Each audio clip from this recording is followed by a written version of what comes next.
Assalomu alaykum hurmatli tumandoshlar. Havo haroratining pasayishi bilan aholining issiqlikka bo'lgan ehtiyoji ortadi.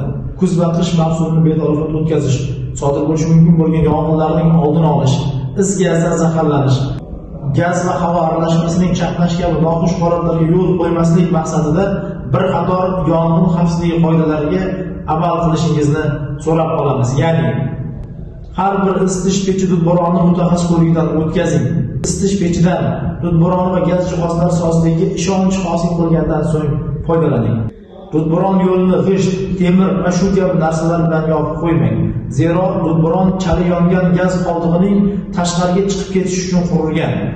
Uyni gaz plitasida isitmang va ustida kiyim quritmang. Gaz hidini sezganda 104 raqamga qo'ng'iroq qiling. Xabar bering. Nostandart va qo'lbola yasalgan elektr qurilmalaridan foydalanmang. Hurmatli tumanimiz fuqarolari, 2023-yilda tumanimiz hududida 3 marotaba is gazdan zaharlanish holati sodir bo'lib 6 nafar fuqaro, 2024-yilda esa 2 marotaba is gazdan zaharlanish holati sodir bo'lib 3 nafar fuqarolarimiz is gazdan zaharlanib bevaqt hayotdan ko'z yumishgan. Bu kabi noxush holatlar bugungi kunda ham kuzatilmoqda. Yong'in xavfsizligi qoidalariga amal qiling. Uyingizni xavfsiz xonadonga aylantiring. O'z xavfsizligingizni bugun ta'minlang.